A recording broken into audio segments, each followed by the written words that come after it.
তোমাদেরকে বলেছিলাম আগে যে সৌদি আরবে এই সাদা পয়রাগুলোকে খাওয়ার জন্যই পুষে। তো এখানে বেশি নেই এখানে পয়রা অনেক আছে।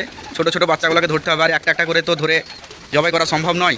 সেই জন্য খাঁচার মধ্যে কিছু পয়রা ভরে নেবো। তো একেবারেই বাচ্চা, আর এগুলোকে দেখে মজা লাগছে যে এই পয়রাগুলোকে জবাই হয়ে যাবে। একদম ছোট ছোট বাচ্চা, কিন্তু কিছু করার নেই, এটা সৌদির অর্ডার, আমাকে করতেই হবে এটা। এই সব পয়রা ধরা হয়ে গেছে, সব বলতে শুধু বাচ্চাগুলো। তো এখানে পয়রাগুলো নিয়ে এলাম জবাই করার জন্যে।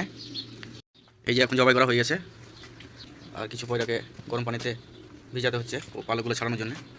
ছাড়ানোর পরে আমি দেখাচ্ছি আবার। এই যে এইগুলোর সব পালক ছাড়া হয়ে গেছে, পালকগুলো এখানে পড়ে আছে, আর ভুঁটিগুলোকে এবার আলাদা করতে হবে।